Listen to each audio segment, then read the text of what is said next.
కర్కాటక రాశి వారి యొక్క స్థితిగతులు గనక మనం పరిశీలనం చేస్తే కర్కాటక రాశికి అష్టమ స్థానమందు ఈ కూటమి ఏర్పడుతూ ఉన్నది. అష్టమ స్థానము ఆయుస్థానము అంటారు.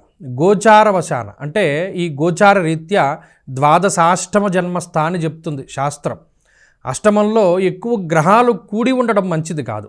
ఇక్కడ అష్టమ రవి, అష్టమ రాహువు, అష్టమ చంద్రుడు, అష్టమ బుధుడు, శుక్రుడు, ఈ 5 గ్రహాల్లో శుక్రుడు మినహాయించి మిగతావన్నీ ఇబ్బంది పెట్టేటువంటి గ్రహస్థితులే. అందువలన కర్కాటక రాశి వారు ఈ నెల రోజులు కొంత జాగ్రత్తగా ఉండాలి. ఏ నెలండి అంటే ఫిబ్రవరి 17 దగ్గర నుండి ఉగాది వరకు.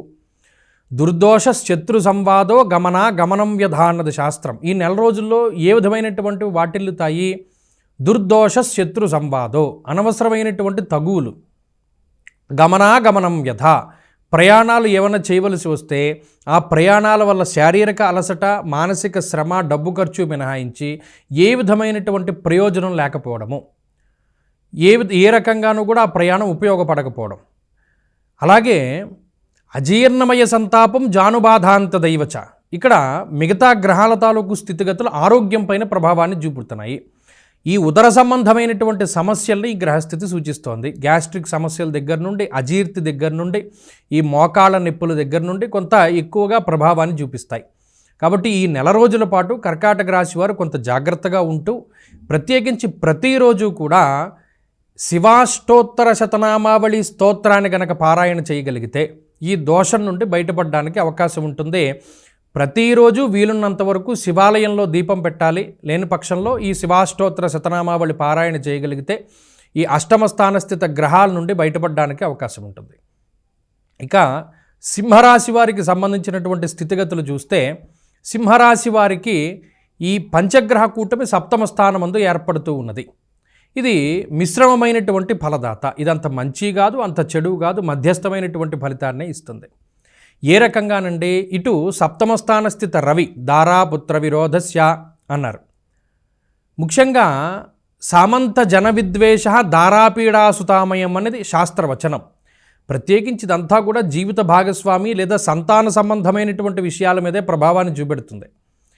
ఏమిటండి అంటే ఏదైనా ఉద్యోగపరంగా దూరత్ర ప్రయాణం చేయవలసి రావడం, అంటే మనకు ఉండేటువంటి వృత్తిరీత్యా కుటుంబాన్ని వదిలిపెట్టి దూరంగా వెళ్ళవలసి రావడం, దేశాంతరవాసం చేయవలసి రావడం, లేదా ఒక ప్రాంతాన్ని వదిలి ఇంకో ప్రాంతానికి వెళ్ళవలసి రావడం, లేదా ఏదైనా ఒక ప్రాంతానికి మనం ప్రయాణం చేయడం ద్వారా అక్కడ సరైనటువంటి భోజన వసతి కానీ, సరైనటువంటి నిద్రాసౌఖ్యం కానీ లేకపోవడము, కాలాన్ని అతిక్రమించి భోజనం చేసేటువంటి స్థితులు దొరకడము, ఇటువంటివన్నీ ఈ కూటమి వల్ల ఏర్పడతాయి. అంటే దీనివల్ల ప్రధానమైన సమస్య ఏంటి అంటే అంత సౌఖ్యవంతమైనటువంటి జీవనాన్ని గడపలేరు, అంటే లగ్జరీగా గడపలేరు. దానివల్ల ఏమవుతుందంటే శరీరం కొంత అలసటికి లోనవుతూ ఉంటుంది. ఇది ప్రధానమైన సమస్య.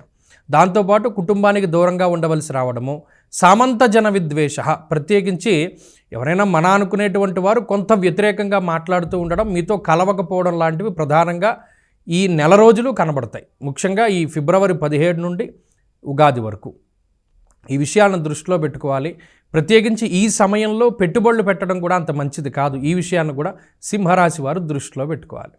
ఈ పంచగ్రహ కూటమి ద్వారా వచ్చేటువంటి వ్యతిరేకమైనటువంటి ఫలితాలను నిలువరించడానికి ఎక్కువ గణపతి ఆరాధన చేస్తూ ఉండడం విశేషం. ప్రత్యేకించి గణపతి షోడశనామాలను కానీ, గణపతి అష్టోత్తర శతనామావళిని కానీ పారాయణ చేస్తూ ఉండడం ద్వారా కూడా ఈ దోషం నుండి కొంత బయటపడడానికి అవకాశాన్ని ఇస్తుంది.